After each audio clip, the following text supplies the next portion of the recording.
I think that is it. So I'm going to hand over to Shannara now, who will talk us through the introduction to behaviour change. Thanks, Ben. Hi, everyone. I'm Shannara Abdin. I am the service lead here in public health as their behavioural science lead, and I'm a registered health psychologist as well. So today I'm going to be talking to you about behaviour change. As you can appreciate, it's a very important aspect in order for us to keep ourselves well. So what is behaviour change? So there are a number of definitions around behaviour change, but the one that we use, because it's quite clear and simple, is behaviour change is doing something which causes you to behave differently. So in terms of what is behaviour change, there's three elements that we've kind of made it easier and put it in three boxes, I guess. It's around problem solving. So behaviour change helps us figure out why we do things. So it's underpinned by psychology around the mind and why we do what we do. So the aim is for behaviour change principles and theories to problem solve. It's broad, so it can actually be applied to many different situations.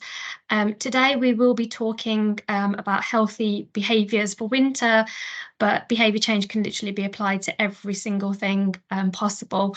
So it's very broad. It can be applied to different settings, and then it's valuable. So we should always think about it when we're trying to improve things. So whether that is our health and well-being, whether that's making decisions in life, it's very valuable to think through a behaviour change lens. So I kind of talked about what behaviour change is. There is also what behaviour change isn't. So it's not a silver bullet. And what we mean by that is it's not the answer to every problem. So with behaviour change, as I said, it's quite varied. It can be applied, however, it needs to work in hand with something else. So it's not the answer to every problem. It's not standard. So it's not a one size fits all. So the examples that I'll provide today, it may work for someone.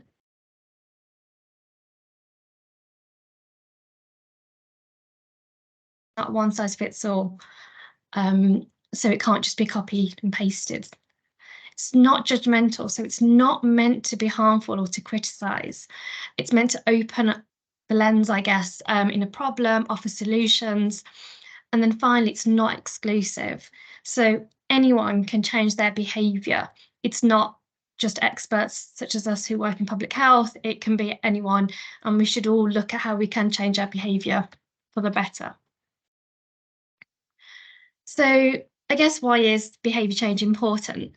It's really, really important that we need to support individuals to live a healthier and happier life. And we can do this by supporting them with healthy behaviours. The behaviours that you can see on the screen, so healthy eating, not smoking, physical activity, and limiting alcohol intake, are your kind of traditional health behaviours. And as we can all appreciate, there are a lot of lower risks around these behaviours. So it can lead to heart disease, stroke, cancers, etc. If we don't do these behaviours, if we don't eat healthily, if we don't stop smoking, if we're not physically active, and then if we don't reduce our alcohol intake. So in Birmingham, the data on the screen is from 2020, so it is pre-COVID, but it's quite generic and just offers an overview of our picture in the city. So we actually have 2 in 7 year 6 children who are classified as obese. So that's linked to body mass index of BMI, which is above 95 on the growth chart. We have 2 in 3 adults who are overweight. We have 1 in 10 hospital admissions that are linked to alcohol-related harm. So that could be alcoholic liver disease, for example. And then finally, we actually have 1 in 1,000 under 75 deaths due to cardiovascular disease, which is more commonly known as heart attacks. So that just gives you a bit of a picture about the health in Birmingham. If you're outside of Birmingham on the call, similarly, we all know nationally we have these health behaviours and they're really key that we do need to improve on across the country. So there are a number of behaviour change models. The one that I'm going to speak to you about today is called the Combi model. It's one that's commonly used in public health, so we in Birmingham use this model. And it has 3 strands, which basically allow us to perform a behaviour. So you've got C for the combi, so you've got C as capability, which means you must be able to do a behaviour. So the capability is how capable is someone to do a behaviour. You've got motivation, which means how motivated are they? So how much do they actually want to do the behaviour? And then you've got opportunity, which is the chance. So what is the opportunity that someone has in order to perform the behaviour? So how the model works is all 3. So the C, M, and the O, so the combi, all link to the B, which is the behaviour. Now, what the model states is that we must target one or more of these components in order to change and maintain the behaviour. So what I'm going to talk to you about is the model in a bit more depth. So we have capability. So as I said, this is when someone is able, so they must feel able to actually do something, actually increase their behaviour. So you've got psychological and physical. So that's 2 strands of the model that sit within capability. So what that means in layman's terms is, does the individual, whether that's ourselves or someone else, have the right skills and knowledge to perform whichever behaviour you're looking at, whether it's healthy eating, stop smoking, reducing alcohol intake, etc. Do they have the physical and mental ability to do what you're asking them to do? So if you remember at the start, I mentioned behaviour change focuses on psychology, the mind. This is where it comes to really is, do they have the mental capacity, mental ability to actually do what we're asking, whichever behaviour we're asking them to change? And then physical is, do they know how to do it? So for example, if it was increasing healthy eating, for example, does someone know how to eat healthily? So that's the capability. So they must feel they are able to do something. Then we have opportunity, which is they must have the chance, so the ability and the right set of circumstances to do the behaviour. So for this strand, you've got social and physical. So social could be cultural norms, so someone's cultural background, their religious background, their friends, their family, their social cues, etc. And then physical is more environment. So it could be where they live, that could help their behaviour, or it could stop them from doing a behaviour. It could be time, are they working, 7 days a week that they're struggling, or 5 days a week that they're struggling to get a doctor's appointment, for example. So that's your physical. So do individuals have the right people around them? So as humans, we are we love kind of talking to our friends and family, and we do imitate behaviour. So do we have people around us who will support us and prevent us, whatever behaviour we're trying to change, from carrying out that behaviour? So for example, if we were trying to stop smoking and a partner was saying, no, I don't think you need to stop smoking, that person probably won't want to change their behaviour because they don't have that social network and social support around them to change their behaviour. And then you have physical resources. So is that person in the right environment to do what you're asking them to do? So if we use a smoking example, someone wants to change their behaviour, but maybe they don't know where to go for smoking support, for example, or they live in the village and they don't have access to transport to go to their GP, for example. So that's where opportunity comes about. Then we have motivation. So this is where someone wants to do their behaviour. So you may have come across this before, where we all say, you have to have the intention in order to do something. So this links in with motivation, really. So you've got automatic and reflective. So automatic is just a decision that's just made quickly. It's just based on desires, impulses.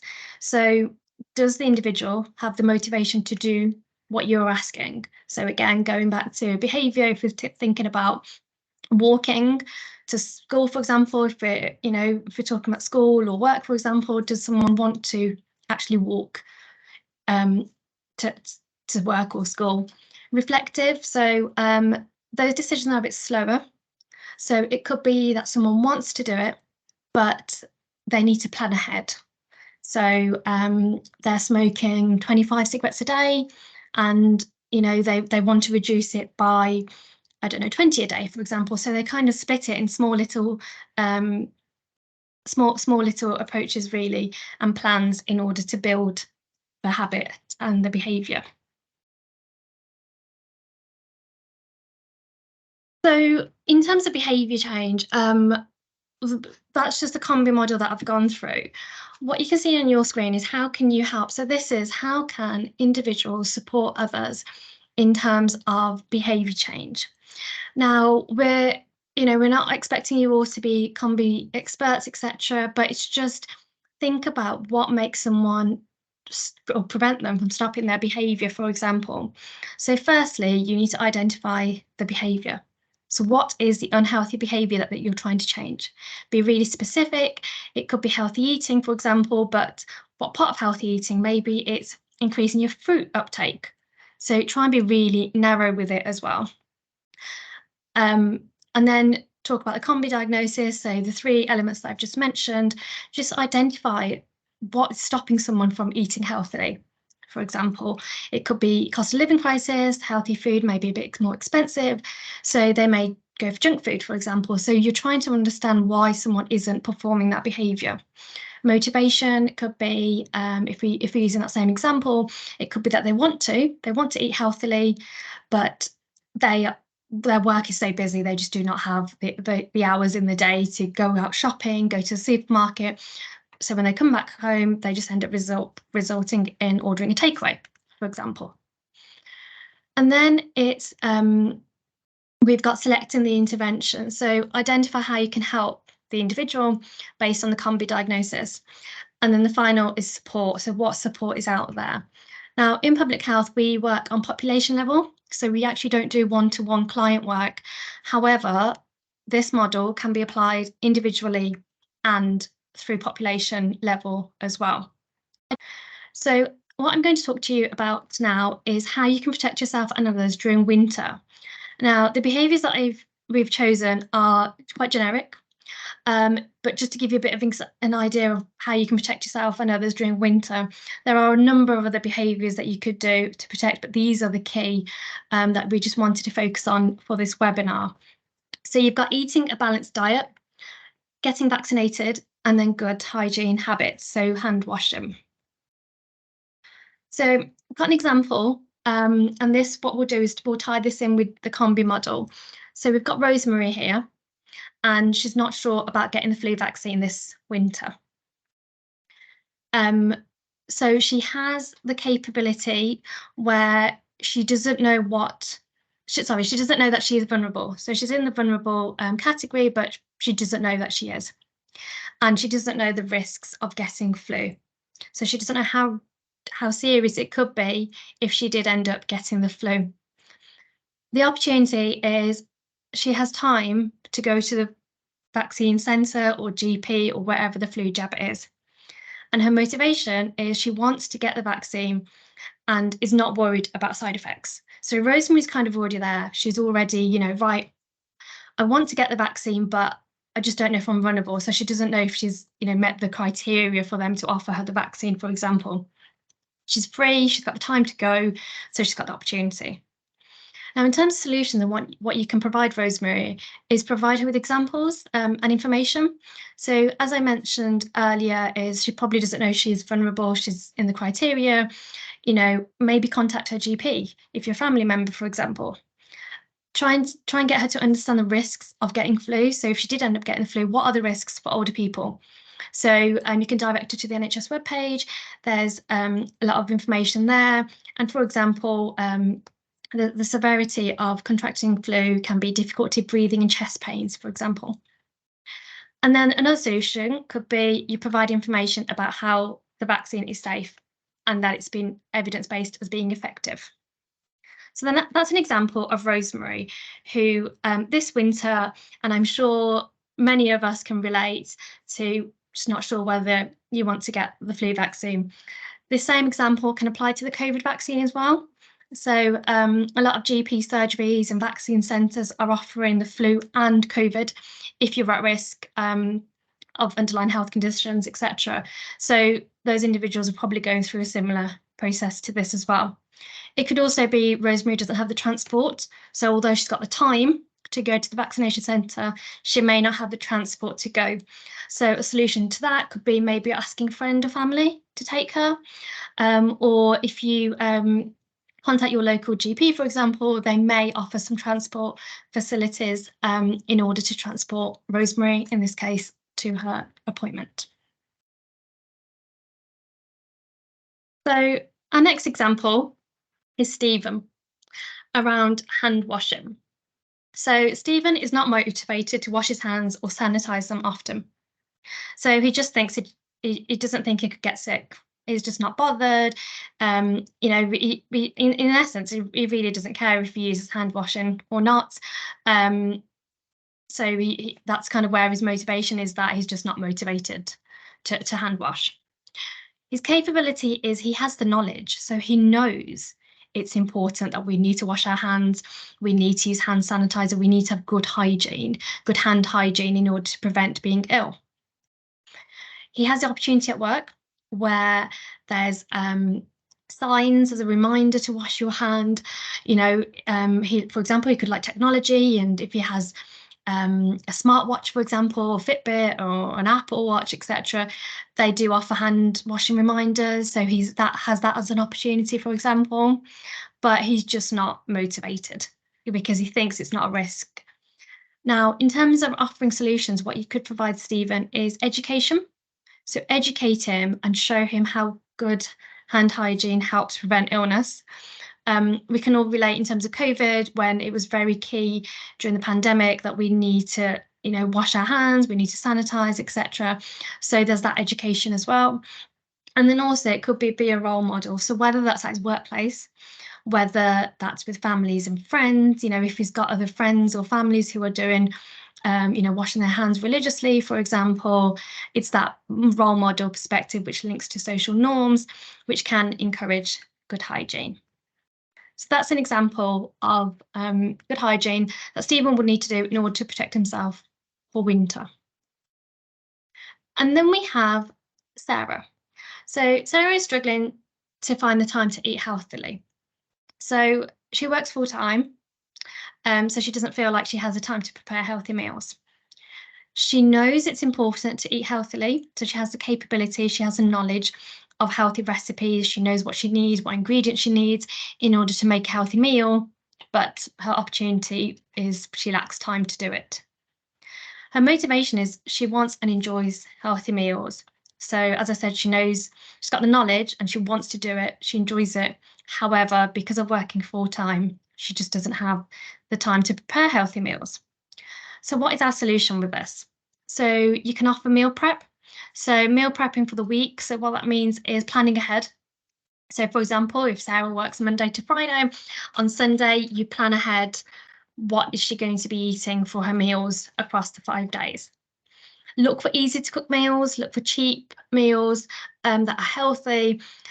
And if she does need to have a takeout, if her meal prep didn't go right, etc., then look and choose healthy takeout options. So with Sarah, there are a number of opportunities available. She could also, based on these examples are very vague, but it could be if she's working with, living with family, for example, she's got a partner, can she plan with them in advance so it doesn't resort to her or them ordering takeaway. So these slides will be circulated as part of the webinar, but just a bit of information just overall really to provide you as part of the combi model. So, and just so you can see how it all fits in with what I've just said really is, so you've got psychological capability, so that's offering information. So within the winter, that could be about the flu and the COVID vaccine. You've got a physical capability. So as I said earlier, offering someone transportation, whether that's through friends or family, or whether that's through something a bit more formal through the NHS or GP, for example. You've got the automatic motivation, which is make convenient and automatic response really to have a good hygiene practice. So that could also be using hand sanitizers.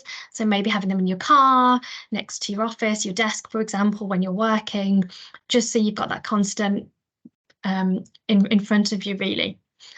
And then reflective motivation. So be a role model and encourage individuals to maintain a healthy diet, in this case, during winter. That could also be the same as physical activity, which I know we haven't really spoken about, but that's really key as well to look after yourself.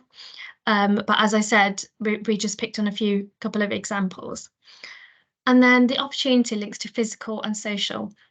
So physical could be promoting easy access to flu vaccines. That could be mobile vaccine clinics, which NHS can provide. It could be going to your GP, for example. There's mass vaccination centres as well in your area, which you can have a look at. A lot of workplaces now are offering flu vaccines within their workplace, so that's an opportunity as well. And then socially, be a role model. So what we're asking individuals to do is promote good practice, good healthy behaviour. So whether that's if you've had the flu jab, promote it, shout about it, tell other people to get it if they're at risk themselves, or if they're eligible, similar with the COVID. And hygiene practices, for example, create that social norm. So, when you're out and about with your friends, remind them, oh, you need to wash your hands, for example, just to provide that social opportunity. Now, I appreciate I have said a lot about the model, etc., and behaviour change in the last few minutes. We do have a number of resources available nationally and locally that help with behaviour change. So if you're from a professional background, there are some behaviour change literacies available for workforce leaders, and that links in with NHS England. If you're a fan of YouTube, YouTube have a number of resources available around behaviour change. We have just selected a few that are a bit short and a bit more introductory about behaviour change and the combi model, which is the model that I've discussed today. And then we have websites. So you may have seen this. This is a national campaign, Better Health, Let's Do This. So you may remember many years ago there was Change for Life families. It's they've kind of gotten rid of Change for Life and made a national Better Health, which links with losing weight, quit smoking, get active, and the drinking less. All these information, all these tools nationally have been underpinned by behaviour change. So the link is sets an NHS kind of national government link, which can be utilised. Smartphones, which a lot of us use quite a lot. There are a number of useful apps, and as I said, they do use behaviour change, and they are underpinned by behaviour change in order for us to change our behaviour. I'm sure many of us on this call have probably used one or two of these in our lifetime, so Couch to 5K, Active 10, etc. The food scanner links in with healthy eating as well. And the idea is to get people through that nudging behaviour, trying to remind them. These apps can provide reminders, for example, as well. So I appreciate that's been a lot of information. Thank you for your time today. I really appreciate you taking the time out this evening to join us on this call. And I guess that's it from me. And if you have any questions, please just drop them in the chat. And thank you for your time.